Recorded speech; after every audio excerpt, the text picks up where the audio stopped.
What's good? What's happening, everybody? It's your boy Ferris Muthana, and welcome to another great edition of Good Friends, Better Rivals. Today, we're going to be talking about a phenomenal week in the NFL. Phenomenal Not, for who? not for us, not for us. Just talking about football in general. Probably touch We on a don't care great. about football in general. We care about our teams. Okay, fine. It's not a phenomenal week in football. It was a horrible week in football. Well, except on Saturday for somebody. Saturday was happy for somebody. Um, the guy with the Texas hat. He's probably a little happy. Take the sting away from what happened on Sunday. I think. No, Yeah. we'll talk That was about it. good. Yeah, so we'll talk about it. Is none other than my right hand man Caleb is with me right now. Disastrous game for the Dallas Cowboys on Sunday. Disappointing game for the New York Giants on Sunday night Was because it disappointing? we could have won the game. Yeah, but you're not disappointed that you lost the game. It's kind of expected that you're going to lose the game. No, I at like halfway through the game, I was like, we can win this game. Then I was disappointed. So yeah, I'm a little disappointed. But let's not talk about disappointment. Let's talk about hold on, let's talk about destruction, pain, suffering.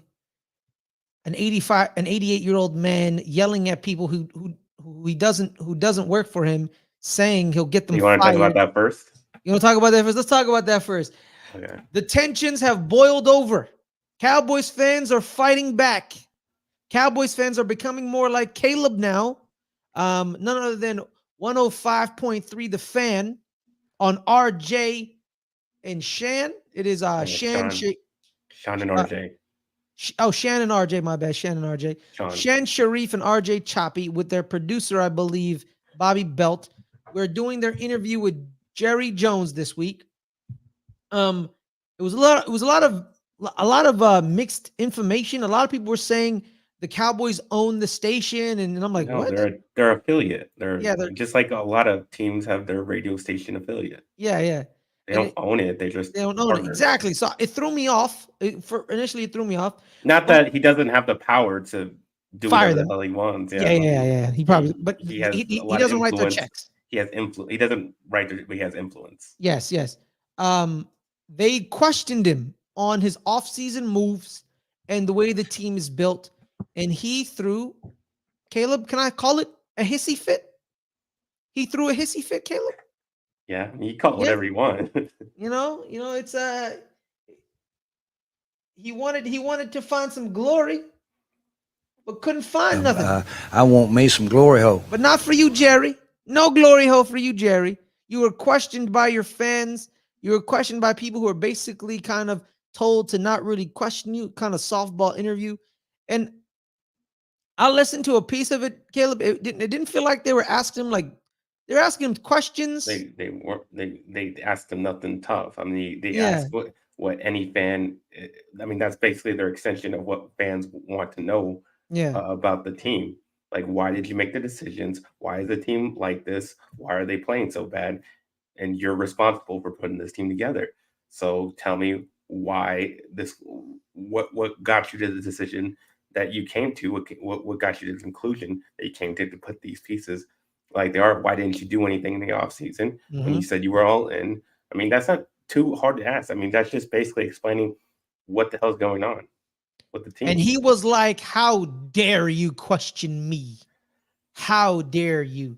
So pretty much, man, he literally wasn't even that much pushback.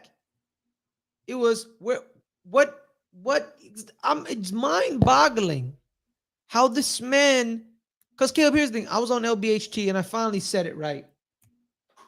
For 25 years, can we say about 30 years, almost 30 years. They've been blaming everyone but Jerry. Well, I mean, I would say it's been divided. I would say a section, you do have a lot of Jerry blamers. I was a Jerry defender for a long time until, you can only take so much after it was so much time. Yes. And then you just find out, the common denominator, you've gone through Jerry coaches, Jones. gone through a bunch of players. I mean, it's your fault. At this point, it's your fault. It's been 30 years. Yeah, man. I'll say is this, man. LBHT and me, we talked about how Jose said, "Oh, Jerry wants to win." I'm telling you, I don't think he wants to win. He wants to win in his way, where he gets all the credit. Exactly. So he does want to win. He just wants to win doesn't want to win his way. He wants to win his way with his decisions and his. But that's the thing, Caleb. He doesn't want to win because you should realize you're not winning doing it this way. If you want to win, you then change it. That's him being dumb and arrogant and blind. Yes. Yeah. I mean, so he doesn't want to win, really. He really doesn't want to win. Because I said this on Wednesday. I still point out, he's still mad that people don't give him credit for those 3 titles in the 90s. Yeah. When you talk about that, Caleb, when people talk about the 90s, yeah, we're going back. Who's the reason everyone brings up? The main reason is Jimmy. And then they throw in Jerry, but it's Jimmy. Everyone knows Jimmy. It was Steve Walsh, not Danny White. I apologize for saying Danny White. Danny White was a little earlier. It was he said, I'm going with Troy over Steve. Steve was, by the way, his QB in Miami, by the way, which, there's that. So he said, I'm going with Troy. Jimmy was the one who said, we're trading Herschel Walker. You know what I mean? The great train robbery. Everyone knows about it. It was him. It was his decision to draft Emmett. It was his decision to get Darren Woodson. It was his decision. I think he's the one who brought in Deion Sanders. Jerry brought in Charles Haley. Well, no, I mean, Jimmy was fired before they brought in Deion Sanders. No, I thought Deion Sanders was there. No, he came in 95. That was already. No, I thought he was there. Because he came in 95. That's when we won the Super Bowl. No, I thought y'all won in 94. I thought we got to the championship in 94 against the Niners when Deion Sanders won the Super Bowl with the Niners. Yeah. Yeah, you're right. Good point. All right, let me take that back from the Deion Sanders part. Honestly, by the way, Deion Sanders. That wasn't the Jerry win. That was a Jerry move. Win. That was definitely a Jerry move. So Jerry got Deion and Charles, but the team was built by Jimmy. Darren Woodson, Nate Newton, you name it, the great players. Jimmy was Jimmying. And he's mad that people don't give him the lion's share of the credit. He's insecure, he's egotistical, and he's soft. And he's still mad about that. And that's why every single time he doesn't hire head coaches like Jimmy anymore. All the head coaches and the one time he did, we were on track to, the one coach that he did that push back against him. Bill Parsons. It totally turned the team around from 3 straight years of 5-11, and he changed the team into a more winning team. Yeah, and I say this, man. If Cowboy fans want change, they want Jerry to change. They want simple. Jerry to fire himself. Yeah, fire himself. Basically, it's simple. Go away. It's simple. Like I don't like even the ones that Jerry gets a lot of fan applause when he comes to training camp or whatever. But it's not for his GMing. It's because I think most people think he's a good owner. As an owner, he's a good owner of Dallas Cowboys. You can see that by everything else that goes into owning a team, being number one in value, revenue, and sales, and all that exactly. stuff. Yeah, he's one of the best owners in the league. As far as a GM, he said it himself years ago. He said it himself that he would fire him. If he saw the job that a GM was doing, if the GM did the same job that he did, he would fire him, which means he's been a bad GM.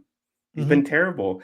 And it's been showing for 30 years that you are not good at this because you're not like you're not like the other GMs.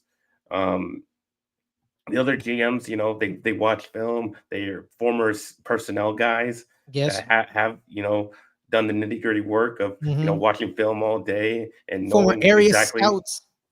Exactly. A lot of them are former scouts who've done that type of work and know what player talent looks like. You're basically delegating all this, all that type of work to other people, and you don't really know what the hell you're talking about when it comes to that stuff. So you have to trust other people, and I think that's what pisses him off the most. I think because he's allowing these other people to make the decisions, and all of it's being put on him. But you're the one who put those people in position of power. Also, and if some people, some people in the know, they know some of the good decisions are done by Will McClay. Yeah, Will McClay doesn't have drafting because Will McClay that's the strength of our team, is that we draft really well. We have talent of the guys because of the draft, and he probably has the least amount to do with the draft because Will McClay is basically takes the lead on that. Obviously, every final decisions of all that type of stuff goes through Jerry Jones and whatnot, but basically you're delegating the whole draft to contract management. Caleb, we always talk about contract management, but that's right? what he says. That's directly towards Jerry. That is a Jerry thing. He says, I'm the only one that can do these contracts. Nobody else can do the contracts like I do, and which is a bunch of bullshit. Everybody can, any average ass GM can do a contract better than you can because you've sucked at these contracts because you don't pay people when you get these deals a lot cheaper if you've done them sooner. So you've actually done a horrible job at that. You've done a horrible job at the contract management. You've done a horrible job at deciding whether we should keep this certain players or not keep certain other players. You've done a horrible job at free agency, deciding whether he doesn't even do a job in free agency. That's what I'm saying. The decision to not go after free agents is a stupid decision. So every decision that is directly towards Jerry, he's done a terrible job. You've done awful, and this is the results you get. And you're going to sit there and get mad at the radio host that's saying you're responsible for these decisions of why we did not go after people in free agency. Yep. Why did you make this decision? And you're going to get mad at him because you don't want to explain yourself. That's ridiculous. And that's what I'm saying. If there's any other people that want to defend Jerry now, you lost all the fans now after this radio interview. No fan, you won't be hearing the cheers anymore from the Dallas Cowboys fans when you come out on training camp. You won't be hearing that no more. Right there, Caleb. There it is, right there. You want to know how you make these teams change? Not even just Jerry, any team that's struggling. You know how you do it? It's because you still show up. You still buy the merch. You still go to training camp. Don't show. It's simple. Yeah, that works for other teams. It's not going to work for the Dallas Cowboys. Just because it proves we have too many. Exactly. That's how powerful you are. You trust me. That's why he doesn't want to change, because he already knows. I mean, you can, even though we could be the worst team, you're going to have the season ticket sales. 60,000. At least 60,000. Season ticket sales, if we sold out like that, doesn't even matter if we're good or not. Yeah. Just because there's just so much demand for. Because there's a lot of Cowboys fans. That proves my point of how stupid NFL football fans are. You complain about how your team is bad, but you have power to change it. Just don't show up. Well, that's what I'm saying. It's just not going to work. I mean, we're just too loyal fan base. You're right, man. There's a thin line between loyalty and stupidity. But we're not going to cheer him no more. He's going to hear them booths. The booths are going to rain down on Jerry, and I think that pisses him off. And as far as him saying, like, oh, I can get someone else to ask me these questions, I find that, like, what do you want them to do? Do you want them to sit there and coddle you like a baby? Hey, and say, Jerry, I heard it. Yeah, everything's going to be okay. Yeah, all your stupid decisions are not working out, but it's going to be all okay. Like, it was your birthday. It was your birthday on Sunday, Jerry. How did you spend your birthday? Yeah, like what did he think was going to happen in the interview? They had to talk about it. They had to. And you don't have to do an interview. No other GMs do interviews. No one. Don't hear from he wants to do, because he's an egomaniac. He wants the interview. You know what I mean? So if you like, you don't have to talk about anything. You can just go in your offense and be away from any type of criticism at all. I mean, why is there two Adelias? I'm not sure. Why are you wearing sunglasses, Ferris? Hey, everybody. Ryan, to not even talk to Henry when he said he wanted to be a Cowboy is a cause for dismissal. Which is what's your weakest offensive position besides it was running back and secondary wide receiver, and you didn't upgrade. And you didn't upgrade. By the way, I'm not wearing sunglasses. These are actually prescriptions. They're the tint is actually for my eyes. They're the light. It prevents the light. So it's not, so technically they're sunglasses, but they're prescription in a sense, Because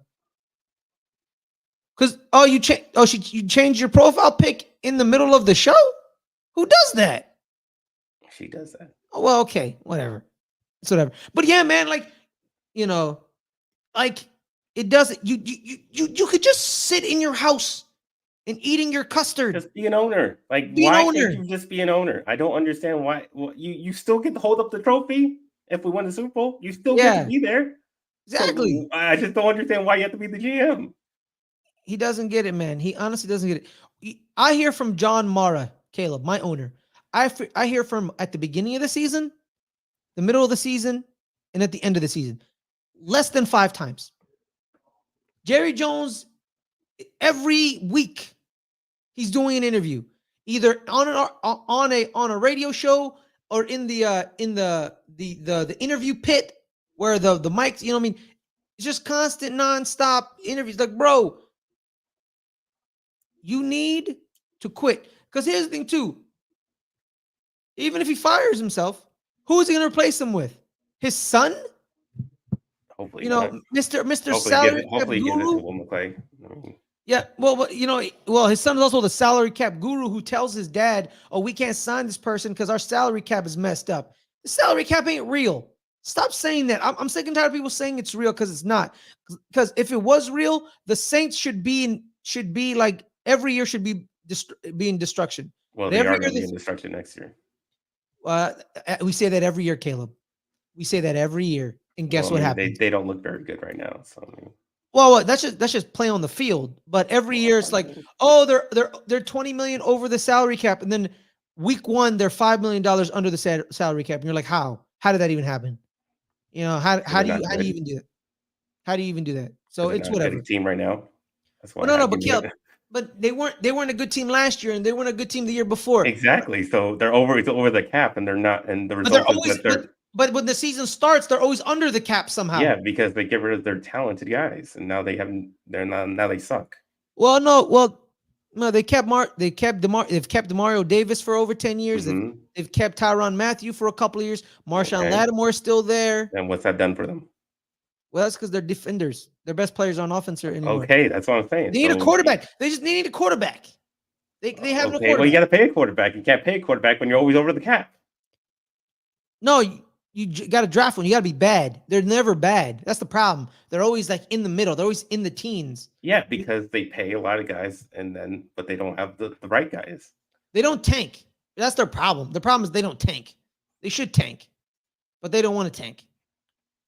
You know, that's the problem. But you know, I digress. All right, let's get into the more pressing matter. There's another radio thing I want to hit on, and how many radio things happened to this man? Well, not to Jerry. It was more of what Troy Aikman said on the radio. He was criticizing and I feel vindicated because this is exactly what I said after the Packers game last year. Okay. I said the receivers are running lazy routes. I said that. I said, everybody said, Dak throw this interception. Well, why did he throw that interception? Because Brandon Cooks ran a crap route. He was lazy off the line. And when a slant route, it's about timing. You just expect him to be where he's supposed to be, and you expect him to be fight for the ball, which he did not, and that's why he got picked off. And I said that these guys are running lazy routes, and he said that as well. He said these receivers are not running good routes, and that's one is because anybody outside the CD is just not that talented of a receiver. So there's that for one. But then he goes after CD. He says he doesn't run well. I don't think it's ever been CD's game to be a route runner. He's a run after catch guy. It's get the ball in his hand, and he'll make a bunch of playmaker type moves. And that's more of his game. But it also does go a lot on the play caller. They're not scheming anything. Like I've been saying all season, they're not scheming anybody to get open. They're not motioning the receivers to provide any type of sort of mismatch against the defense. They're not doing anything to get these guys open. Turpin, who's like more of a speed gadget guy, he has like 2 routes that he runs. You do nothing with him. They're already not great route runners to begin with. You don't give them really any good routes. Yet you have Cooks when he was healthy. You have him on a hitch route on every single play. Mm-hmm. It's a lot of it's on the play caller as well, but I do feel very, very vindicated of having Troy Aikman, someone who obviously is going into the film and watching these games. I'm just watching the live, watching it live, and I can see that these guys are running some lazy ass routes. Caleb, okay, this happened. It was in the Giants game, and it was a touchdown, right? And so it was a positive thing, but it wasn't even a route. CeeDee Lamb didn't run a route on that touchdown. He literally he literally was just like, ooh. And if it was a better corner, it wouldn't have been a touchdown. And if it was a better safety, more, it was Tyler Nubin and Tay Banks, rookie, second-year player, miscommunication, and they're not good yet. They didn't stop it. But if it was a better corner, if it was like Patrick Surtain with Justin Simmons, CD wouldn't have scored that touchdown. He didn't run a route. Like, not even vindication was right there. Even though it was a touchdown, they're not running routes. You know what I mean? Yeah. But this is why I defend Dak so much, because I mean I could see why does he have to throw a bunch of tight throws all the time? Why are they not getting? I mean, we're one of the lowest teams with receiver separation. We're like at the bottom of the league on that. Every throw is a contested ball. Like, and he's supposed to look good when every single time. It's like it has to be so difficult to get a guy open. Like that's why I have to like maybe people think I'm a homer or just I'm just Dak lover. No, I can just see why Dak's having these difficulties that he's having. Yeah. So let's give the full quote by Troy Aikman. He was on 96.7 The Ticket. I think these routes are terrible. I think they run terrible routes.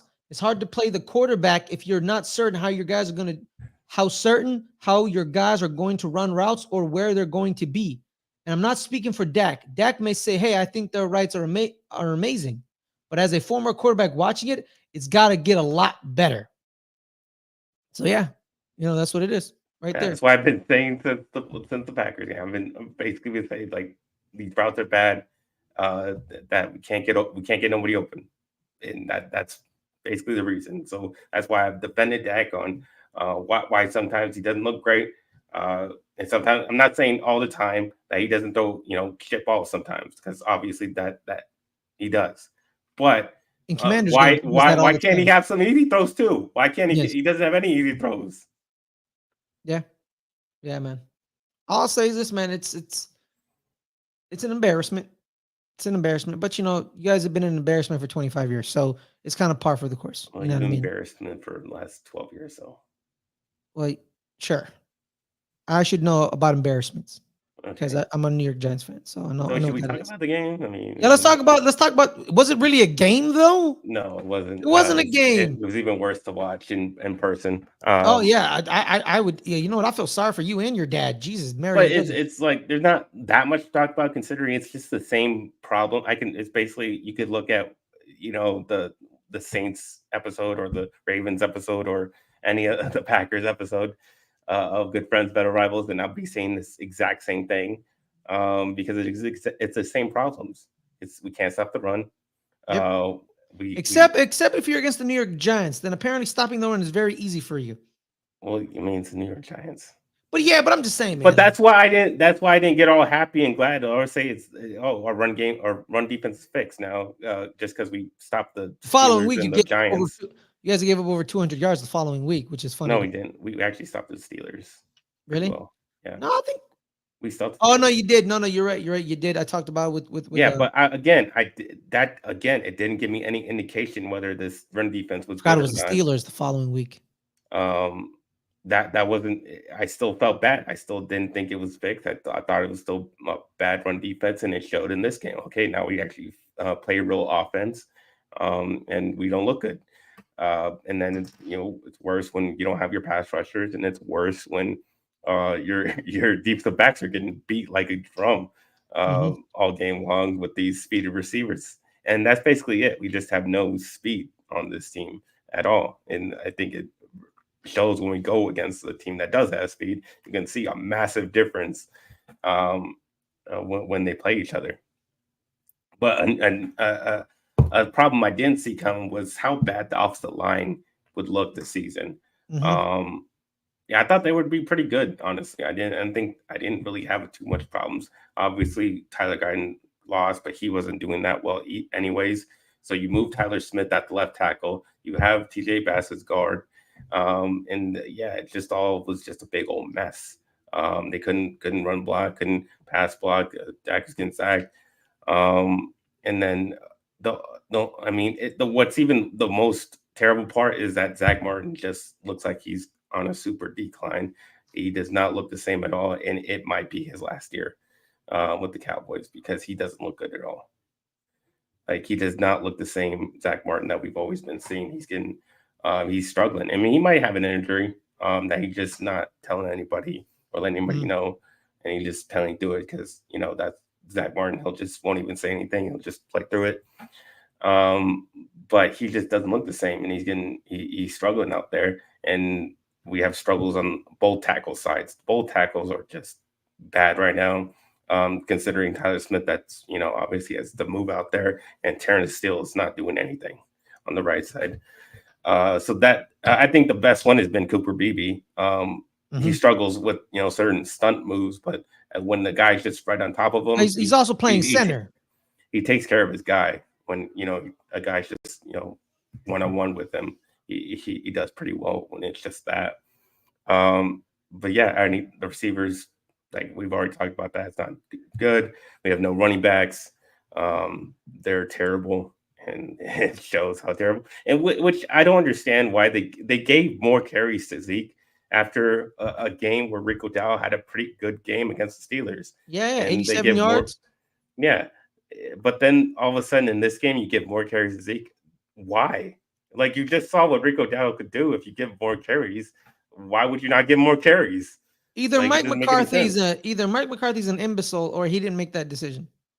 Yeah, that could be a Jerry decision. Yeah, just give Zeke the ball. That definitely could make a lot of sense. So yeah, we already know run game bad, and yeah, so Dak's just gonna get all the blame for it. Obviously, he's gonna take all the blame when everybody else plays like garbage, and the coach doesn't prepare the team, and the coach is calling shitty plays or crappy routes. So he's gonna take it, and it's gonna look bad on him. No, yeah, for this game, I think it's like one of those playoff games, right? Like I think it was against the Packers where everybody played like shit. And but that's every game since the Packers game at home. That's the Saints game. That's the Ravens game. That's this game. Yeah, it's like with me, it's not like the Niners playoff game where the defense showed up and the offense didn't show up. Then you can blame the offense and Dak. But it's the last couple games, the entire team is playing like dog doo doo. Because I'm like contrary to popular belief, the Giants could have won that game against you guys on Thursday night, but the Giants are the Giants, and that's been so many games where the opponent has. That just tells you how bad the Giants are. Yeah, exactly. That's how I tell you how bad the Giants are. Where the Cowboys literally on a Thursday night said, "Here, win this game. This game is for you," and the Giants were like, "Nah, man, you can't. I can't win this game. What? You're gonna give me this victory? Nah, let's not do that." That's what happened. And it also might be a little indication of why the Steelers are making their switch at quarterback, because the fact that Justin Fields couldn't do anything against our defense, that shows you a lot. And he even said himself this week that he hasn't been good, so he understands why Russell Wilson's probably going to start this week. Exactly, so there's that. But it was just a catastrophic week. It was catastrophic for you because you guys got blew out. It was a catastrophic for me because the game was terrible to watch. No, I thought it was actually pretty good to watch. Actually, I'm not gonna lie to you. No, it was pretty good. It was a horrible game. I disagree. This was a very, very good low scoring game. It was actually very good. There's very good low scoring. You guys scored 7 points.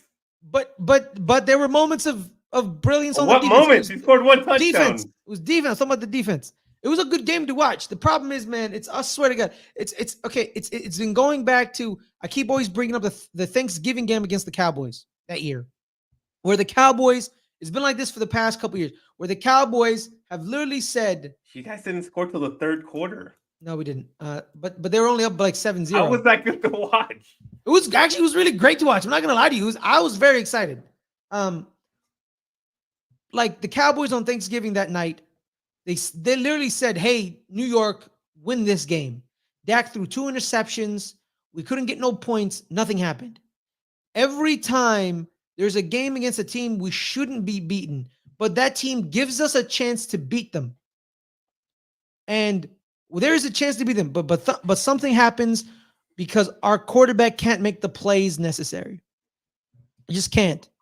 The fourth down play where he slings it to Darius Slayton, and he basically keys on Darius Slayton, missing that Wan'Dale Robinson's wide open. He was wide open, and he didn't pass it to Wan'Dale Robinson, but because he hyper focused on Darius Slayton. Proves to me why Jalen Hyatt doesn't play, because Malik Neighbors was out for the past 2 weeks, and you did nothing. You did nothing. There was the play where they throw it deep to Jalen, and he commits the pass interference, but they don't throw the flag. But he's looking at the ref like, why don't you throw pass interference? I'm like, bro, you grabbed his shoulder. What are you talking about? He's not very good. I don't know what the hell happened to him. I didn't know it was this hard to learn routes by a professional coach. It's that hard. There's that famous moment of the Dallas Cowboys coach. They said, "We know what you are," and then he says, "What do you know about me? What do you know?" He's like, "We know what you are." He's like, "I can run routes, though." No, you can't run routes. You can't. You can't. You lied to me. You lied to me. You lied to me. I was going to use that moment to make fun of Cowboys fans for years, and you couldn't do that. The Cowboys coach and the scout said, you can't run routes. I know what you are. You're a burner who runs straight, and that's it. And he was right. He was right. But then the problem is, your QB can't throw deep. So you're meaningless. Even though, like, let's not act like Deshaun Jackson was a route runner. He wasn't. But his QBs could throw deep, though. Yep. So you can't run routes, but you have a weapon of your speed and you can run straight good. But your QB can't throw deep, so you're useless. Jalen Hyatt's useless because, one, he can't run routes, so he can't do the intermediate stuff. And if he tries to go deep, he can't get the ball because his QB can't throw him the ball. So he's literally useless. He is useless. But then the problem is, the QB should throw deep, but he can't. He can't. Has Daniel Jones been playing good the past, a week and a half? Yeah, he did. He played great against Seattle. I wouldn't say great. Okay, well, he played good against Seattle. Good against Seattle. You know what I mean? He played good against Seattle. But then every good performance follows up a performance that you're like, what the hell is this, man? Tyrone Tracy Jr. is a revelation. Shout out to Tyrone Tracy Jr. Revelation. Is he, though? He ran for 2.9 average. Well, let's calm it down. The previous week he had like 130 yards rushing. Yeah, right. But against the Bengals defense, who's not very. Well, good. No. The Bengals defense is the thing. People. That's how I know. They've been getting lit up every week. What do you mean? No. That's how I know you guys haven't been paying attention, right? How have we not been paying attention? No. They have been. It's the reason why they've lost most of their games. Exactly, but Sunday night they brought a couple of their defensive players came back healthy. Sheldon Rankins and BJ Hill were injured, so that's the entire season. Yeah, they got injured in week 2. Okay, we're in week 6, bro. They've been injured for 3 weeks, and this has been a 3-week stretch of horribleness. You know what I mean? So literally, the entire broadcast, Mike Tirico and Colin Kilcross kept talking about like, oh, BJ Hill and Sheldon Rankins, they're back. Sheldon Rankins and BJ Hill are back. They're back. The entire time they're back, But the thing is, Caleb, but that's the problem we run into. Their back line is horrible, but our QB couldn't take advantage of it because he's not that good. No, that's the thing. We couldn't really run the ball because their defensive tackles were back, which is fine. But we couldn't take advantage of their back end because our QB couldn't do it. He couldn't do it. Couldn't do it. Plus, they also lost Dax Hill, so it was Mike Hilton, and Cameron Taylor-Britt, and who else? It doesn't just a bunch of random dudes. And the Daniel Jones were like, I don't know how to take advantage of this because you can't take advantage of this. It's time to move on. It's time to move on. You messed up by re-signing him. If people have been watching the show, I said they should do what Buffalo did. They made the playoffs with Tyrod Taylor. Then they told Tyrod Taylor, have a nice day. And they went and got Josh Allen. The Giants didn't do that. Joe Shane is messed up. Brian Daboll messed up. Everybody messed up. And I'm losing patience with Joe Shane. Joe Shane can point out like, oh, but my other, fine, you drafted Malik Neighbors. Good for you. Tyler Nubin. That's actually a bad decision that you drafted Malik Neighbors. Exactly, because we needed not a quarterback. Player, but you need a quarterback. We needed a quarterback. But then, you start realizing like there was other quarterbacks that went out. I mean, Bo Nix looks decent. I mean, you would have he looks decent. I'm not saying he's great, but he would look decent. Yeah, well, what did you see last night? He's better than Daniel Jones right now. Yeah, also the Saints like had nobody on offense, so like it's whatever. But the thing is, it's not even Bo Nix, Caleb. But Michael Penix too, or JJ McCarthy. Oh, he's injured. But he wouldn't have got. I mean, you can't say that he would have got injured if he exactly. So, but there was, like I said, there were 3 other quarterbacks in the first round that you could have taken. Yeah, but I guess Malik Neighbors' talent was too much. It was too much, so they made that decision. How is it too much when you guys are just gonna lose? That makes no sense. It's not gonna the having a good receiver is not gonna make you win games. Exactly. So we're gonna be drafting in the top 5 next year, and we're gonna get a quarterback. But there was a better quarterback class this year. There were so many quarterbacks to take. Why would you go with less? Well, contrary to popular belief, man, the only 2 QBs that people are really shouting out, we haven't seen Drake May. Drake May hasn't done anything this year. I'm saying going into the draft. I'm not saying as the result. Well, that's the thing, Caleb. I think people thought there was a big drop off from the top 3 to the bottom 3. But then why did they still take them in the first round then?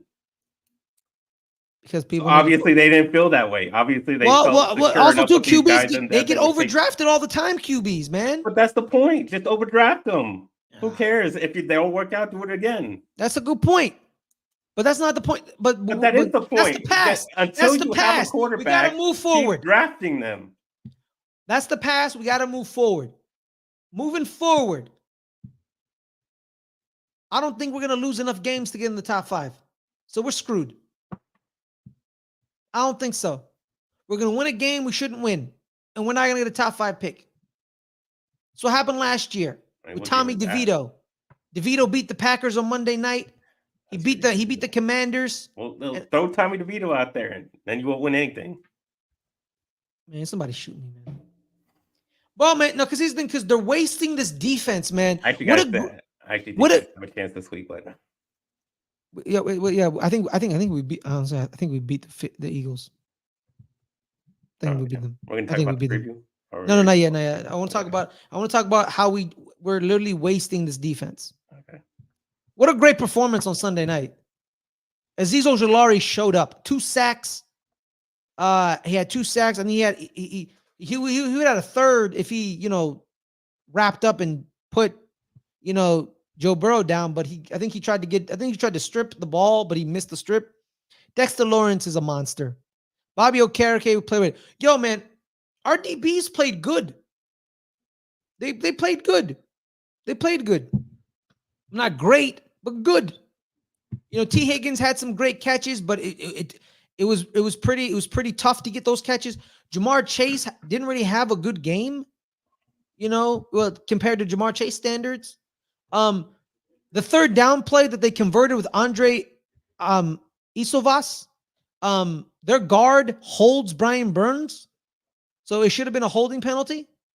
And then don't even get me started on the Chase Brown fumble that Jason Pinnock just misses, Caleb. He just misses. And I'm just like, oh my God, somebody shoot me. Somebody shoot me.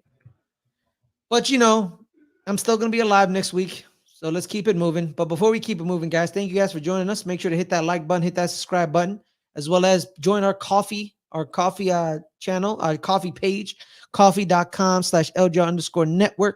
It's just like Patreon, but without the unnecessary fees. $3 gets you into our Discord. So make sure to do that. We have a multitude of tiers. $10, we got pick'ems, exclusive watch-alongs, and appearances on our post-credit show. $15, we have our fantasy football league, which gets you a shot to get on the show, the Fantasy Football Roundup. That's our weekly fantasy football wrap-up show where we talk about our Patreon Fantasy Football League, a show for the patrons led by me, but it's more about you guys. So make sure to do that. Like and subscribe. We're at 182 subscribers, I believe, 18 away from 200. So share that link with your brother, your mother, your sister, your lover, you name it, you got it. Share that link. Thank you so much for your support. But now let's preview. We got Dallas A bye week. on a bye week. Yeah. So let's see if they win the bye week. You can always win the bye week. It's been a great week, so it seems like we're losing. You can lose the bye weeks. Bye weeks can be lost. Your star safety breaks his hand on an ATV accident. That's losing the bye week. Happens to the Giants. Yeah. Apparently he doesn't do that when he's in Green Bay. But that is good. This is a good opportunity to get healthy. I mean, obviously we can get Deron Bland back, not having him for the entire season. So maybe our secondary cannot look like complete trash out there. Maybe we get Parsons back for the next game. DeMarcus will still be out. I don't think he's coming back for a little bit. And maybe we can get Guyton back, but we'll have to see on that. Yeah, then all out of the bye week, you got Niners in Levi's. Yeah. So there's that. Yeah. So yeah, but now let's talk about the game that's actually going to happen this week. In the 10 o'clock window, Pacific time, 1 o'clock Eastern time, it is the first iteration of Eagles Giants this year. It is, I believe, at New York. Is it at New York? Yeah, it's in New York. It's in New York. It's been dubbed the reunion, I guess, because Saquon Barkley's coming back. Revenge. Allegedly going to be revenge. So we'll see about that. Dallas Goedert is out, but they will have A.J. Brown and Devontae Smith. I would be scared of them too, but the way we handled T. Higgins and Jamar Chase, I'm not really that scared, really, because this defense is playing very, very well. We need to stop the run, especially Jalen Hurts and Saquon Barkley. So that's the key of the game. But Bobby Okereke and Micah McFadden, that's going to be their jobs. I have big trust in them. I think it's going to be a low-scoring game, actually. I don't think it's going to be a big scoring game because there's a chance to win this game. The Eagles haven't scored more than 20 points in 3 weeks. So. Exactly. So it's definitely going to be a low-scoring game. I think there's a chance the Giants could win this if Daniel Jones actually does something. That's the key. Is Daniel Jones going to do anything? We did lose Kayvon Thibodeau. He broke his wrist. He had surgery. He's possibly out for the year, give or take. So there's that.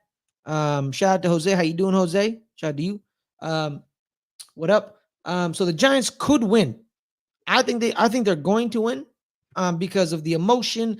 It's at home. It's the Eagles. They want to ruin Saquon's reunion. He thinks he's not going to get booed. He doesn't understand New York sports fans. If he thinks that, he really doesn't understand them. Because of course they're gonna boo him. I don't understand why you would think you weren't gonna get booed. That's just funny enough to me. You know what I mean? I think the Giants sneak out a sneaky victory, 17-14. I'm kind of feeling the same way. I mean, the Eagles look terrible, even though they won. They beat Cleveland. It's Cleveland, and they still played. We beat crap. Cleveland. I know we beat Cleveland exactly. All of us beat Cleveland. Exactly. I think the Commanders are against Cleveland this week. Oh man, yeah. The NFC East beats Cleveland. Yeah, so it was not an impressive win, and then you got Nick Sirianni fighting with his own fans, which is ridiculous. That your head coach is fighting with his own the Commanders. Hey, it's okay. Commanders beat Cleveland. We beat Cleveland. You beat Cleveland, and Philly beat Cleveland. Cleveland got swept by the NFC East. Yeah. Well, that's how bad they are. That's how bad they are. Continue. But yeah, I was just talking about Sirianni being a ridiculous head coach. He's an imbecile. Arguing with his fans. So it looks pretty dysfunctional over there, despite them having a 3-2 record. They don't look good. Even despite that, like I said, they're bad on offense. Jalen Hurts has not looked good all season long. He turns the ball over too many times, and that's what the Giants need to do is make him turn over the football. And if they can do that, then they definitely can win this game. And yeah, I don't think Saquon. They'll definitely be hyped up. They don't want Saquon to come into New York and prove them wrong and any of that type of stuff. So yeah, I kind of like the Giants in this one. I don't think the and you guys beat them last year. Yeah. When you guys were, probably worse at that time, and you still beat them. So I don't think they've really gotten out of that little slump that they've been having since this second half of last year. And I think they're still on that slump, and they're going to continue to be bad. Yeah, I agree. I think the Giants actually win this game pretty close. And then can we just talk about the NFC East as a whole? That the Washington Commanders are in the lead, are the number one team, and it always happens when the rest of the teams are down. It happened in 2020 because the Cowboys had our injured quarterback. Dak broke his ankle. Yeah, Giants just suck all the time.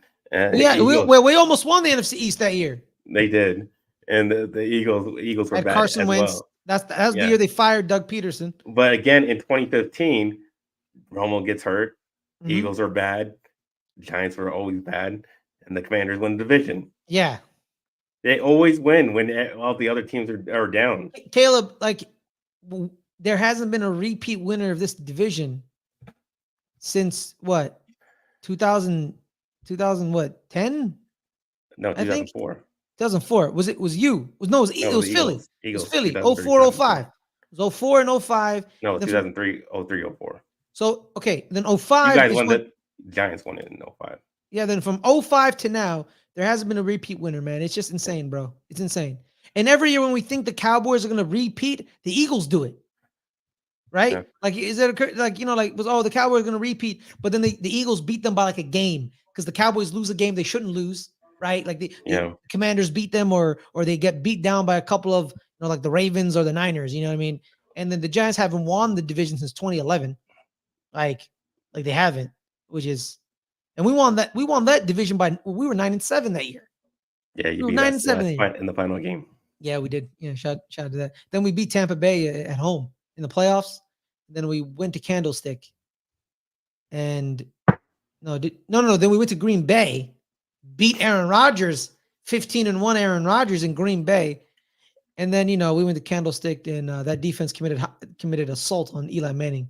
Shout out to Eli Manning, bro. Toughness, man. That guy's tough. That's the one thing I give Daniel Jones credit for, Caleb. He's tough. He's tough. He lowers his shoulder on those runs. The one thing I'll give him, man. Those QB draws, he'll lay his shoulder down. He'll run into a defender. Is it smart? No. But he a tough one. That Daniel Jones, he a tough one. But yeah, it's just weird that every year, man. The Commanders win when everybody else is down. Yeah, man. But could this be something that they have Jaden Daniels for the next probably 15 years, maybe? Yeah, we'll have to see because you always get a year of tape, and then they look really good in that first year. Then they don't look as good next year. I mean, obviously RG3 had the injury problem. Yeah. So we couldn't really tell if that was the case, but then he lost his job and it was never given back to him. Yeah, and I don't know what injury. I don't know if did Kirk Cousins come back that 2016 or did he leave? Let me double check. I don't know when he left. Let me check. Yeah, maybe he came back, but that's what even he had a good year, but he can't. But even in 2016, it wasn't that good of a year for them. Yeah. He left in. So he was a Viking in 2018. So he was still there. So he came back in 2016. Yeah. He wasn't the same. So they always have that kind of their quarterback's looking really good, and then next year it's nothing. So we'll have to see if Jaden Daniels going to be consistent. Yeah. So we'll see about that, man. We'll see. But but we're not out of it. No. I think everyone's 11 games to go. There's 11 games to go. Yeah, because I think the NFC East, they're 4-2. You're 3-3. We're one game out. Yeah, and you know what? and we don't look good, but we're one game down. Because here's the thing: the Commanders' next schedules is here. Here's the Commanders' next schedules. So they're against the Panthers this week. Okay, yeah. Well. So they're probably going to be 5-2, but they're against the Bears the following week, and then the Giants and the Steelers. Let's not act like they completely blew us out of the water the first time we played them. They didn't. We could have won the game if we were able to kick a field goal. So I'm not going to say it's a guaranteed victory for them against the Giants, but I don't think they beat the Bears, and I don't think they beat the Steelers. I don't. I really don't, in my opinion. And then they're against the Eagles and the Cowboys. And then, so they also end with the Cowboys and the Eagles, like out of the last 2 to 3 weeks. So like there's a chance the Commanders don't win this division, So there's a chance. Yep. So yeah. And the Giants, they have the Eagles and the Steelers. And then the Commanders and the Panthers, and the Bucks, and then we have the Cowboys, the Saints, the Ravens in New York against the one team that beat Lamar Jackson in the NFC. I think he's 19-1. Yep. So we'll see about that. So you know what's funny that even no matter how bad we've looked, even if somehow we do beat the 49ers, they'll be exactly where I thought they would be at this point. And that's if we have to beat the Niners to do that. Mm-hmm. But I literally, when we're going through the schedule before the season, I thought we'd be 4-3. Well, different wins and losses, of course, but I still thought we were going to be 4-3 after the Niners game. So if we do beat them, I still think we're on track. I mean, we don't look good doing it, but if we can somehow sloppily, get through some of these games, then hey, I'll take it. All right, let's do it. Everybody, thank you guys so much for joining us. Thank you so much for, we kind of vented. How was Saturday, Caleb? Before we go, how was Saturday? It was hot. Well, duh. So how was it? No, it was great. It's great. I've never been to a big time college football game. Been to tons of UNLV games, but never been to like that big of game before. I always wanted to go to the Red River shootout game. I've never been. I'm always going to be a Texas fan, but it was awesome. It was awesome. Never heard a stadium that loud. So Caleb, do they enter from the opposite ends of the field? So like that, Texas and Oklahoma. I think they came out through the same tunnel. Oh, that's a recipe for disaster. Well, I mean, they were after another. They didn't come out together. No, because there's a photo, I think, because I think that the tunnel side that they came was the Oklahoma side, and Texas came out, and it's just a chorus of boos. Just a chorus of boos until they're on the Oklahoma side. That's why. Yeah, no. Let me finish, bro. But then they hit the 50. It went from boos it's so weird because you can literally see the divide in the stands. You can see the orange side and the red side. Yeah. You can literally see the divide. So that's what they do in world soccer. In like world football, they don't let them mix. You're not allowed to mix. Like in sports, in American sports, you're allowed to mix. So like you can be in a section and you're like a Cowboys fan. You're watching, the Niners game in a section with Niners fans. It's dangerous. They allow it to happen, but you do that. But if this was England, you wouldn't be allowed to sit there.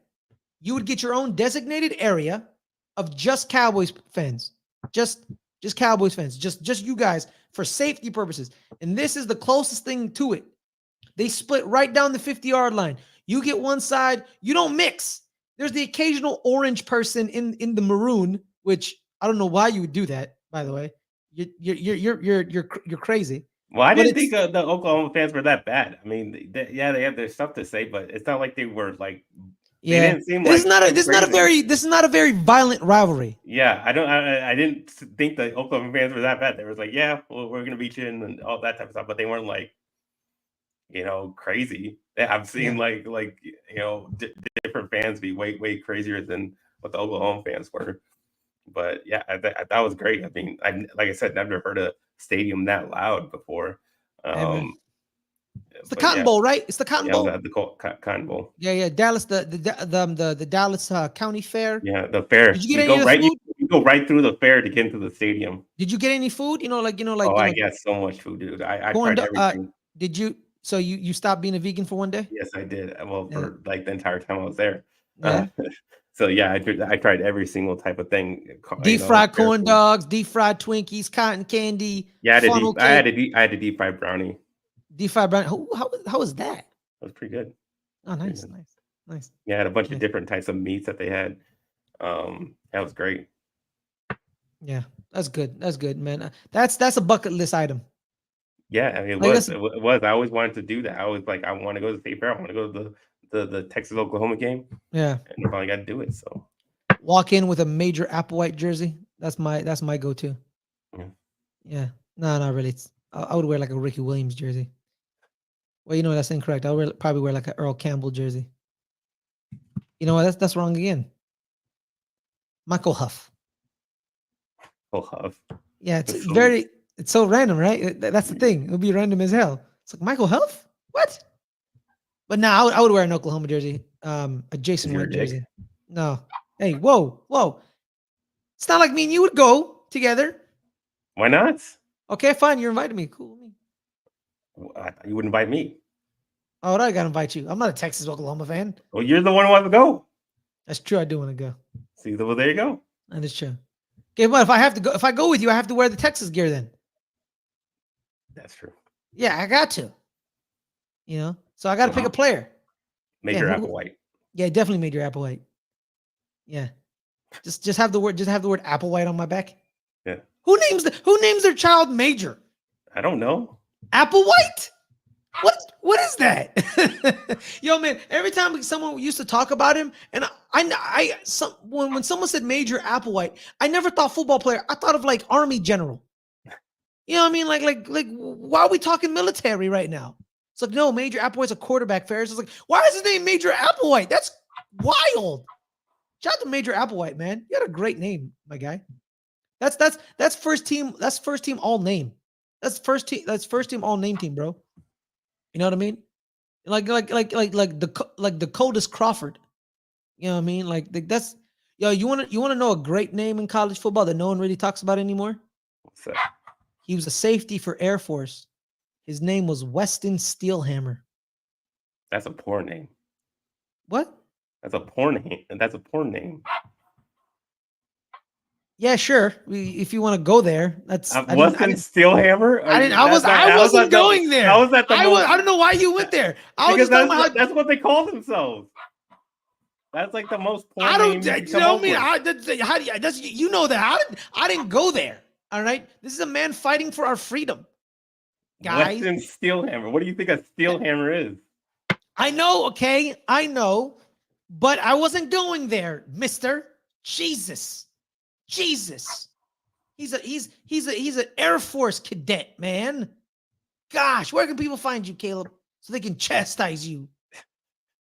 You can find me at NFL Caleb 22 on Instagram and Twitter /X. You can find me on this channel on Wednesdays at 8 o'clock doing Better NFL with D Weezy. You can find our latest episode this for week number 7. Trying to make you guys money. It's up on the channel right now, so go watch it. Money. Yeah, baby. Guys, my name is Ferris Milano. You can follow me at Ferris Milano on Twitter. _Ferris_Muthana on Instagram. Every Friday, Good Friends, Better Rivals. Every Thursday on our entertainment channel, me and my main man Snark, we talking Rewatchers Council, Buffy the Vampire Slayer, our Rewatcher show. I also show up on certain post-credit shows like, The Penguin or, it's just The Penguin. It's The Penguin, really. I missed. Yeah, shout out to The Penguin. It's a great show.